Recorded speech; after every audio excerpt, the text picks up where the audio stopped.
In blighted Baltimore neighborhoods, scientists use treated human and industrial waste on yards in a controversial attempt to lower the risk of lead poisoning in children. The waste contained treated sewage solids known as sludge mixed with sawdust and wood chips. 9 row houses got new lawns fertilized with the sludge in a study funded by the Department of Housing and Urban Development. The theory?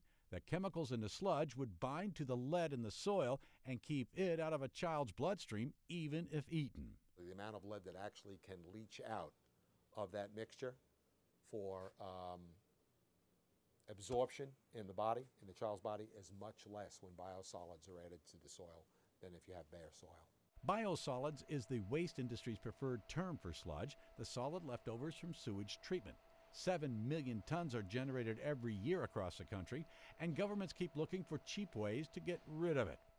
Since the 1970s, when the government sought to redirect pollution from the nation's waterways to sewage treatment plants, the Environmental Protection Agency has touted the use of sludge on land as both responsible recycling and cheap disposal. Most of it is spread on farms, forests, and reclaimed mines. The rest is incinerated or sent to landfills. The sludge for the Baltimore study was processed into a commercially available compost. Many older cities, like Baltimore, are plagued by lead from old paint and car exhaust, posing a particular risk to children. The study concluded in 2005 that using sludge could be a low-cost alternative to digging out contaminated soil. But to a growing chorus of activists, sludge poses its own health hazards. Chemicals and heavy metals from industry, along with disease-causing microbes from homes and hospitals, stream into waste plants and can wind up in sludge. Critics say EPA hasn't proved that sludge is safe and has done little since the 2002 National Academy of Sciences reports, which faulted the adequacy of the science behind EPA's sludge policy. There's all kinds of potential chemical, potential microbiological threats that really need to be taken into account.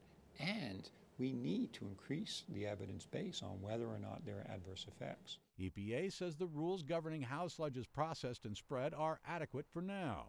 It's something to treat and to handle with caution, but the sewage sludge regulations that we have, we believe it continues to be protective of public health and the environment. Participants in the Baltimore study were not told of the controversy surrounding sludge. For a similar project in East St. Louis, Illinois, a community newsletter assured residents the material was not harmful. Baltimore environmental activist Glenn Ross says experimenting in poor and minority neighborhoods lets researchers conduct questionable studies without regard to long-term consequences. Years later, people found out that it may have been a problem with a research project. But you really can't follow through with investigating it because these neighborhoods are decayed, people have been relocated. Researchers say they chose the neighborhood because of its severe lead problem and its proximity to Baltimore's Kennedy Krieger Institute, which got the HUD grant for the study. Neither HUD nor the Kennedy Krieger Institute would reveal the names or addresses of the participants to the Associated Press, citing privacy concerns. Tim McGuire, the Associated Press.